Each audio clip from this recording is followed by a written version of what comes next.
ಹರಿ ಓಂ ಸ್ನೇಹಿತರೆ, ಸರಸ್ವತಿ ಶ್ರೀವಾರಿ ಚಾನಲ್ಗೆ ಸ್ವಾಗತ. ಸ್ನೇಹಿತರೆ, ಶಿವರಾಮನವಮಿ ಯಾವತ್ತು ಬಂದಿದೆ ಅನ್ನೋದ್ರ ಬಗ್ಗೆ ಈ ವಿಡಿಯೋ ನೋಡೋಣ. ಈ ವಿಡಿಯೋ ನಿಮಗೆಲ್ಲ ಇಷ್ಟ ಆಗಿದರೆ ದಯವಿಟ್ಟು ಸಬ್ಸ್ಕ್ರೈಬ್ ಆಗಿ, ಲೈಕ್ ಮಾಡಿ, ಶೇರ್ ಮಾಡಿ. ನೋಡಿ ಸ್ನೇಹಿತರೆ, 26ನೇ ತಾರೀಕು ಗುರುವಾರ ಮತ್ತು 27 ಶುಕ್ರವಾರ 2 ದಿನ ಈ ಶಿವರಾಮನವಮಿ ಬಂದಿದೆ. ಮುಖ್ಯವಾಗಿ ಯಾವತ್ತು ಈ ಆಚರಣೆ ಪೂಜೆ ಮಾಡಬೇಕು ಅನ್ನೋದ್ರ ಬಗ್ಗೆ ನಾವಿವತ್ತು ನೋಡೋಣ.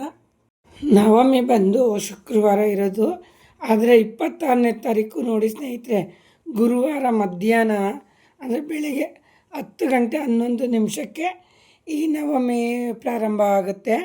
ಮುಕ್ತಾಯ ಬಂದು ಶುಕ್ರವಾರ ನೋಡಿ ಸ್ನೇಹಿತರೆ 12 ಗಂಟೆಗೆ ಮುಕ್ತಾಯ ಆಗುತ್ತೆ, 12 ಗಂಟೆ 15 ನಿಮಿಷಕ್ಕೆ.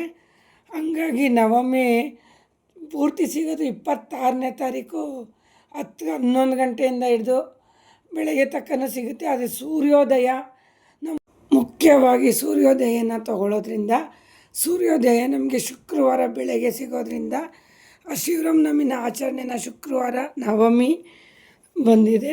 ನೋಡಿ 27ನೇ ತಾರೀಕು ನವಮಿ. ಪುನರ್ವಸು ನಕ್ಷತ್ರದಲ್ಲಿ ಶ್ರೀರಾಮಚಂದ್ರದವರು ಮಧ್ಯಾಹ್ನ 12 ಗಂಟೆಗೆ ಜನನ ಆಗಿದ್ರಂತೆ. ಅವರು ಹುಟ್ಟಿದ್ದು ಮಧ್ಯಾಹ್ನ ಆಗಿರೋದ್ರಿಂದ ನವಮಿ ಮತ್ತು ಪುನರ್ವಸು 27ನೇ ತಾರೀಕು ಸಿಕ್ಕಿರೋದ್ರಿಂದ ತುಂಬ ಒಳ್ಳೆಯ ನಕ್ಷತ್ರ ಆಗಿದೆ. ಹಂಗಾಗಿ ಶುಕ್ರವಾರ ಎಲ್ಲರೂ ಆಚರಣೆ ಮಾಡ್ತಾರೆ.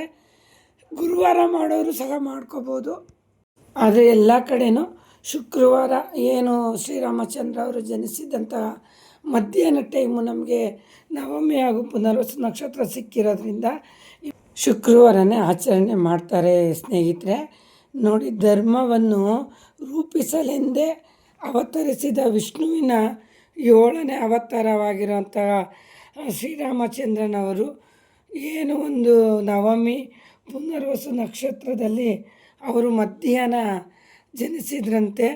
ಆವತ್ತು ಹಿಂದೂ ಧರ್ಮದ ಪ್ರಕಾರ ತುಂಬ ಪವಿತ್ರವಾದ ದಿನವೆಂದು ಈ ಒಂದು ನವಮಿನ ಶಿವರಾಮನವಮಿನ ತುಂಬ ಚೆನ್ನಾಗಿ ನಾವೆಲ್ಲರೂ ಆಚರಣೆ ಮಾಡ್ತೀವಿ. ಇದು ವಿದೇಶದಲ್ಲೆಲ್ಲನೂ ಸಹ ಆಚರಣೆ ಮಾಡುವಂತಹ ಒಂದು ಪವಿತ್ರವಾದಂತಹ ದಿನ ಆಗಿದೆ. ಈ ದಿನ ನೋಡಿ ನದಿ ಸ್ನಾನ, ಹೊಳೆ ಸ್ನಾನನೂ ಸಹ ಮಾಡ್ತಾರಂತೆ.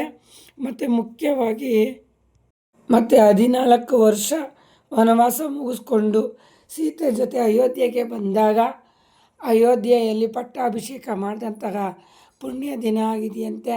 ಮತ್ತು ಇನ್ನೊಂದು, ಅವತ್ತೇ ಸೀತಾರಾಮರ ಕಲ್ಯಾಣ ಆಗಿರೋದ್ರಿಂದ ಅವತ್ತು ತುಂಬ ಚೆನ್ನಾಗಿ ಎಲ್ಲ ಕಡೆಯೂ ಸೀತಾರಾಮ ಕಲ್ಯಾಣ ಮಾಡ್ತಾರೆ. ತುಂಬ ತುಂಬ ಪವಿತ್ರವಾಗಿರುವಂಥ ದಿನ ಈ ನವಮಿ. ಪುನರ್ವಸು ನಕ್ಷತ್ರದಲ್ಲಿ ಶ್ರೀರಾಮಚಂದ್ರ ಅವರ ಜನನ ಆಗಿದೆ. ಎಲ್ಲರೂ ಶುಕ್ರವಾರ ನೀವು ಶಿವರಾಮನವಮಿನ ಆಚರಣೆ ಮಾಡಿ. ತುಂಬ ಸರಳವಾಗಿ ಈ ಒಂದು ಆಚರಣೆ ಮಾಡ್ತಾರೆ.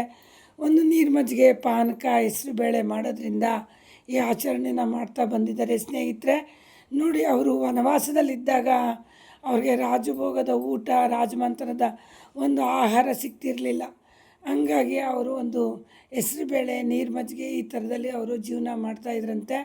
ಹಂಗಾಗಿ ಅವ್ರಿಗೆ ತುಂಬ ಪವಿತ್ರವಾಗಿರುವಂಥ ಹೆಸರುಬೇಳೆ, ನೀರು ಮಜ್ಜಿಗೆ, ಪಾನಕ ನಾವು ಮಾಡಿ ದೇವರಿಗೆ ನೈವೇದ್ಯ ಇಡಬೇಕು. ಮತ್ತು ಬಂದಂತಹ ಭಕ್ತಾದಿಗಳಿಗೆ ಏನು ಒಂದು ದೇವಸ್ಥಾನ ಬಂದಂಥ ಭಕ್ತಾದಿಗಳು ಎಲ್ಲರಿಗೂ ಒಂದು ನೀರು ಮಜ್ಜಿಗೆ, ಹೆಸರುಬೇಳೆನ ಬಂದಂತಹ ಪ್ರತಿಯೊಬ್ಬರು ಭಕ್ತಾದಿಗಳಿಗೂ ಏನು ಕೊಳಗ ಅಂಡೆ ಅಷ್ಟು ಮಾಡಿ ಅಲ್ಲಿ ಹಂಚ್ತಾರೆ.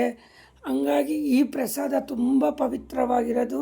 ಇದು ಪ್ರಸಾದ ಅನ್ನೋದಕ್ಕಿಂತ ಪವಿತ್ರವಾದಂತಹ ಒಂದು ಆಹಾರ ಆಗಿದೆ ಶ್ರೀರಾಮಚಂದ್ರ ಅವ್ರಿಗೆ. ಹಂಗಾಗಿ ಅವತ್ತು ವಿಶೇಷವಾಗಿ ನವಮಿ ದಿನ ಈ ಪ್ರಸಾದನ, ನೀರ್ಮಜ್ಜಿಗೆ, ಪಾನಕನ ನೀವು ಮಾಡಿ ಮನೇಲಿ ಇಡೋದ್ರಿಂದ ನಮಗೆ ಜನ್ಮ ಪೂರ್ತಿ ದರಿದ್ರ ಹೋಗಿ ನಮಗೆ ಪುಣ್ಯ ಮತ್ತು ಒಂದು ಒಳ್ಳೆಯ ಸೌಭಾಗ್ಯ ಸಿಗುತ್ತೆ. ಒಂದು 10 ಜನಕ್ಕೆ ನೀವು ಹಂಚಿ, ನೀವು ಈ ಒಂದು ಪ್ರಸಾದನ ಸ್ವೀಕರಿಸಿ ಹಂಚೋದನ್ನು ಕೊಡೋದ್ರಿಂದ ನಮಗೆ ಒಂದು ಪುಣ್ಯ ಫಲ ಸಿಗುತ್ತೆ.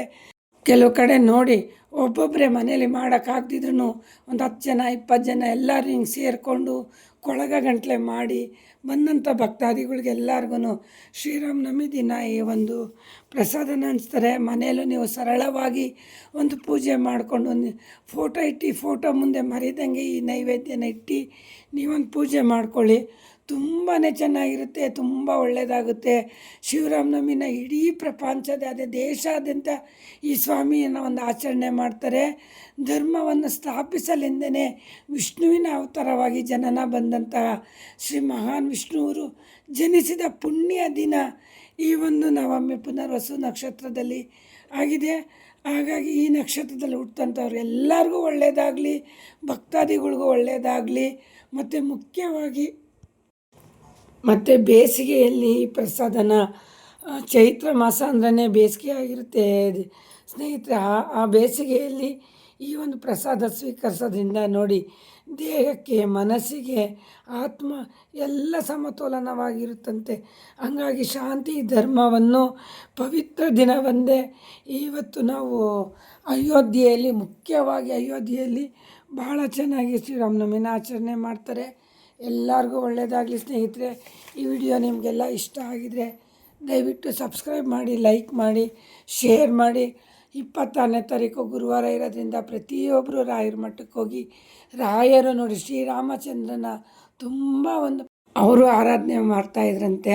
ಹಂಗಾಗಿ ಶ್ರೀರಾಮಚಂದ್ರನ ಎಲ್ಲರೂ ಆರಾಧನೆ ಮಾಡಿ, ತುಂಬ ಒಳ್ಳೆಯದಾಗುತ್ತೆ. ಎಲ್ಲರಿಗೂ ಒಳ್ಳೆಯದಾಗಲಿ. ಹರಿ ಓಂ. ಹರೇ ಶ್ರೀನಿವಾಸ.